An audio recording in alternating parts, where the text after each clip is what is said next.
Welcome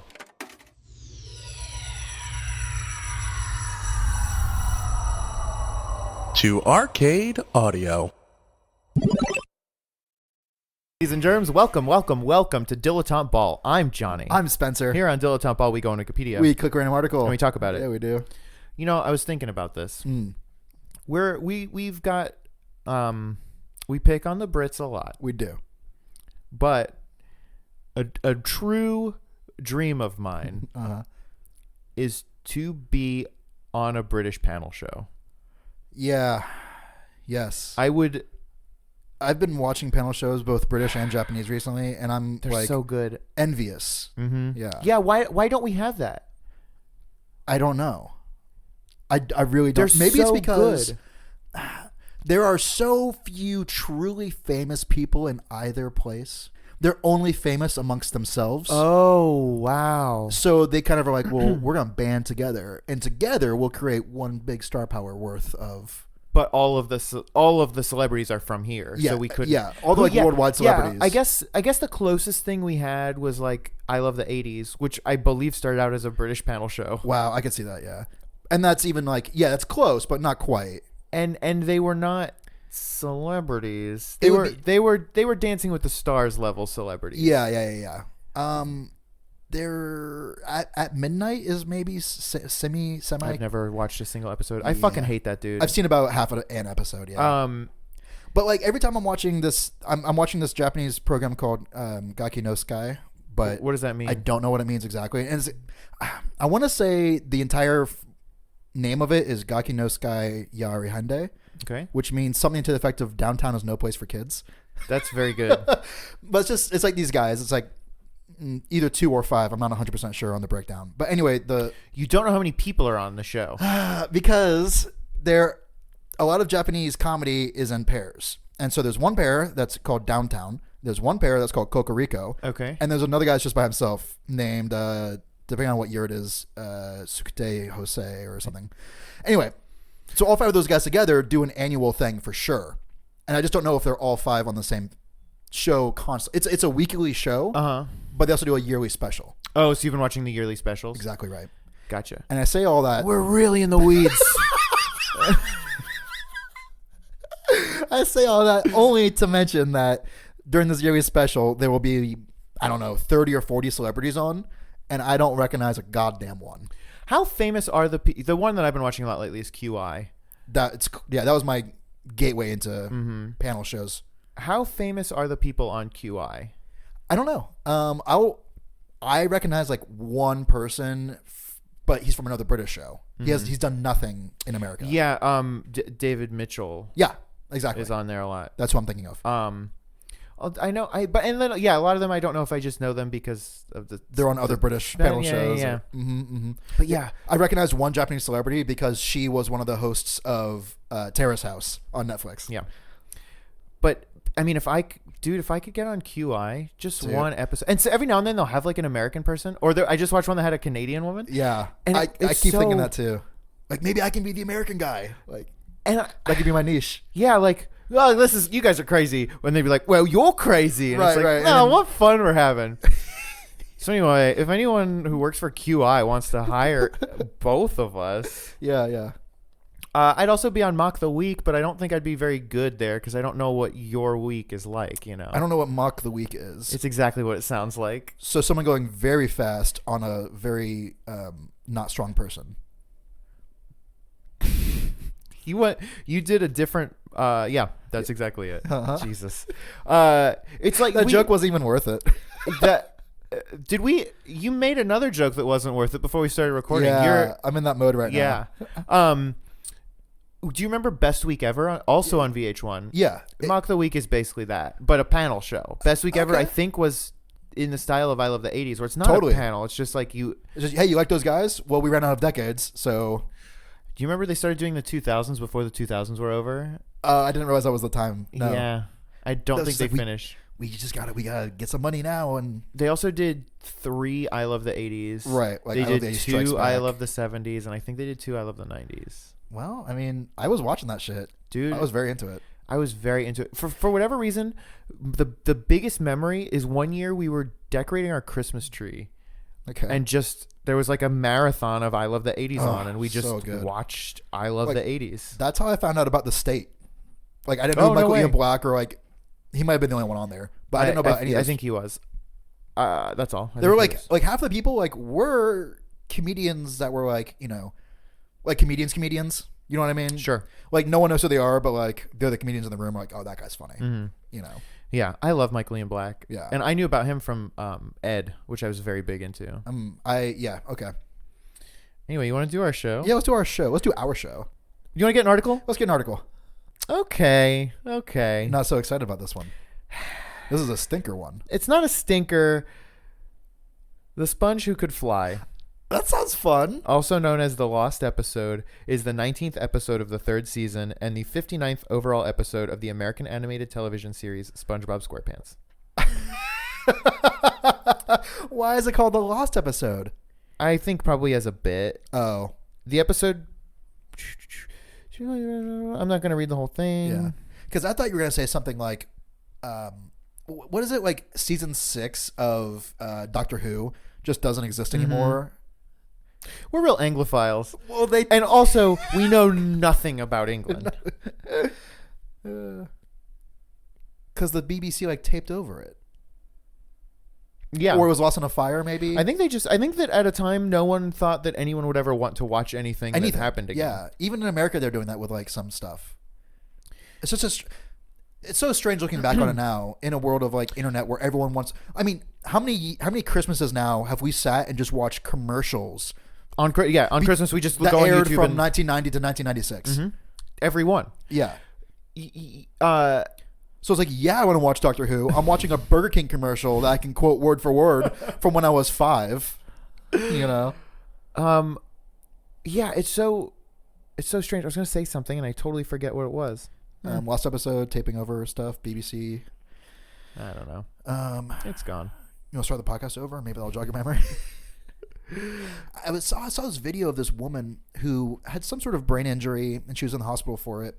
And I don't remember if it was permanent or not. Maybe it was. It was sort of like a 51st Dates scenario. Okay. And she's an older woman, maybe, you know. Is this a real video? This is a real video. Okay. Yeah. And if I'm not mistaken, these are the circumstances. The circumstance doesn't super matter. The point is what she did with it. So this woman's daughter would come in every day or whatever and say the same thing to her in the same way. And the mom would forget instantly what happened. You know, over the course of her day, she would forget what happened yesterday.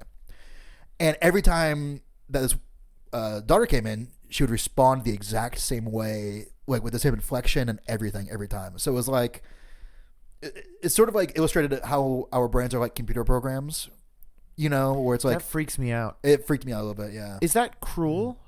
Or does it not? It might have been, if I'm not... I might be mixing two videos up, but I want to say she came in and every time was like, oh, Mom, I'm expecting or something.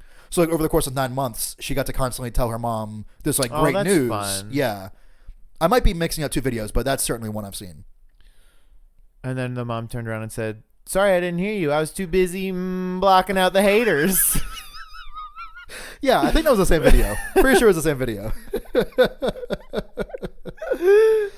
Yeah. And then her dad sneezed and all the deer ran away.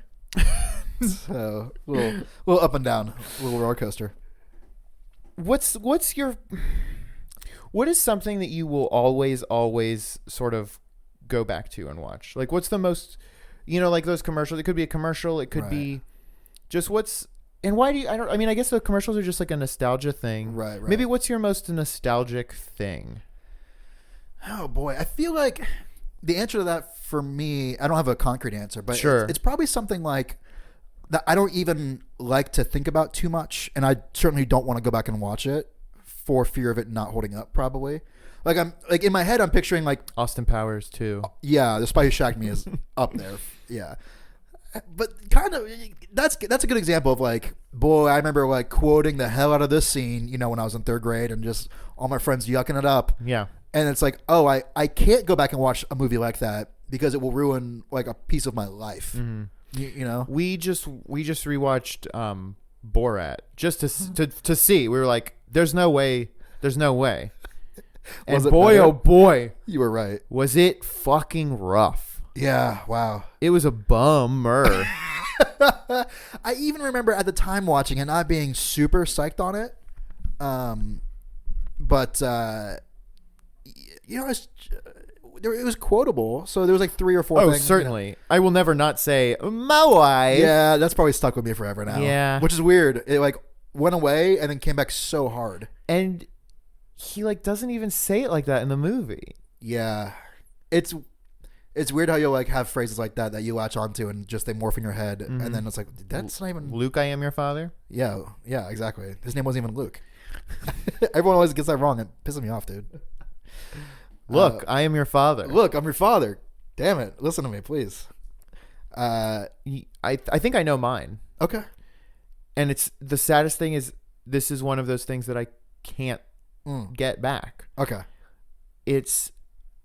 When I was really little, my grandparents taped Home Alone on TV. Uh-huh. And then every year at Christmas, I would watch it. Sure. So it's the movie Home Alone with all of the commercials from like 1994 or whatever. From like South Central Florida.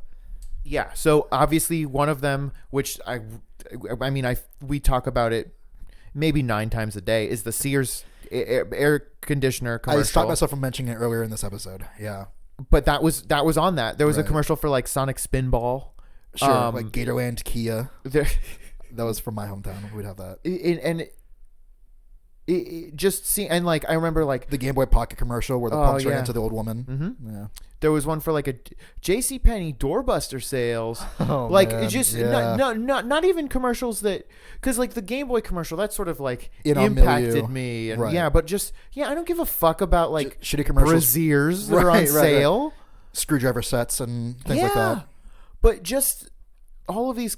Yeah, I just every year I was like so excited to watch it again, Right. and specifically for the The commercials. JCPenney Deerbuster. Doorbuster. Yeah, I think that might be mine. Mine, I haven't read this book in a long time, but I have read it more than any other book, I think. The Phantom Toll Booth. Sure, I just reread that since I moved to Chicago, maybe 6 years ago, 5 years ago. That might be it. It was pretty good still. Yeah. I was thinking maybe Harry Potter, but I think that's not nostalgia. Those are just like those like evolve with you over time. Yeah. Right. The meaning takes on like different meaning. Those are just like totally. So not those. Right. It's adjacent to what we're talking about, but not exactly. That being said, there are certain parts that I read, and I remember where I was the first time I read those parts. Yeah. Like That's interesting. specifically, I don't know why, but reading the 4th one, I have the most memories of, and Maybe it's just because you were like old enough, like you were like 13 or something. Yeah. Because I remember reading a lot of that in. My mom used to go tanning. Okay. So she would bring me to the tanning salon with her, and she would go in and tan, and then I would just sit, and it was a nail salon as well. So I'd just sit like watching the lady who owned it. Her name was Annette. Just paint other people's nails. Okay. So just the smell of like nails, Of her nail Harry polish. Potter. Yeah, and I would just sit in like the wicker chairs. Yeah. And read, but I only remember reading the 4th Harry Potter there. But my mom went there for years. I love those little details. Are so good though. And then I remember I finished the 4th Harry Potter in the car just as we were pulling into our driveway. Yeah. And I like closed the book and I was like so sad Yeah. and depressed because I was like, I will have to wait so long to know what happens next. Yeah. No, I relate to that. I have this, not that specific, but I remember Animorphs books came out pretty often, more often than you'd expect. Well, I think there are, and correct me if I'm wrong, 17,000 Animorphs books. There's one for every known animal. It's truly amazing. K.A. Applegate has really put in the work. K.A. Applegate's not even one person. It's a team of people that were all researching things together. Wait, is that? No, that's not true. I wouldn't be surprised. Like, you think R.L. Stein really wrote all those Goosebumps? That's a good point. There's no way he did. You think Stephen King really writes all those goddamn books? No, that's definitely not true. But you think Jesus wrote the whole damn book? yeah, that did definitely have some help. Every time I would get them, it'd be from like the Books A Million, and it'd be we'd be coming home from the mall, and it'd be nighttime, and I'd just be trying to read the Animorph book by the streetlights that we passed. Yeah, like on the highway. Books a Million reminds me of, this is going to be a nightmare for anyone to listen to. Like, they used to do a Pokemon. Yeah, I was part of that league. Yeah, same. Mm-hmm. I would never battle. I would just go hang out with people, talk about Pokemon cards, do some trades. Oh, that like makes my heart hurt. I have so like pure and innocent, but were you scared to battle, or you just didn't play? I just didn't know how. That makes it worse for me. I was really into Pokemon cards for a long time. They're great. And I have never played a single battle. Man, it's not a great game mechanically compared to good games. You think they fixed it? No, I know they haven't. Okay. What they've fixed is like they've gotten rid of some of their like crazy cards. Sure. Or like they were like, oh, I guess we can't just have a card that says draw 7 cards. That's a bad card. If you say so. I literally have no idea how the game works. Yeah, I mean, I know you put the little fish tank marbles on top of your card. Yeah, those are the damage counters. Yeah, now just in any card game, the most powerful thing you can do is draw cards, because that's like the main unit of currency. You know what I mean? Yeah. Yeah. I stopped going after a while to go play Dragon Ball Z, the Dragon Ball Z card game. Sure. There were more people playing. Not this isn't the case, but more people started playing Magic during my Pokemon League, and I couldn't do that. I couldn't play Magic. My mother wouldn't let me. Sure. And so I had to go find a new card game just on my own. I was like, well, I'm not. Yeah. There's less people here to play Pokemon with. What was this cool Dragon Ball Z thing? There you go. Yeah. Man, Pokemon might be like up there too. Specifically like the show. And actually, oh fuck. Oh yeah, I remember staying home sick and watching the Butterfree episode and just crying. When I was home, I found this. Whoa! I had, what is that? I had that. It's the official Pokemon handbook. So it's like a Pokédex basically, but from when there were only 150. I had this. Yeah. Where the hell did my mom put my book? I don't know. Wow. It's pretty cool. I distinctly remember that. Yeah. Like I could have gone my whole life never having remembered it, but seeing it, I instantly was like, yeah, I have that somewhere. Isn't that weird to see, to like... Pretty weird. Brains are crazy. Yeah, I agree with you. Smell you later. I think we're the only podcast in the game that records this way, I think. You think? Anywhere? Maybe not. Because if we're in the same room, why wouldn't it just use like a real setup? Yeah, but this was so much cheaper. Way cheaper. And I've said it before, I say it again. I think we sound fine. I think we sound great. Yeah. Thank you for playing Arcade Audio. Play more at arcadeaudio.net.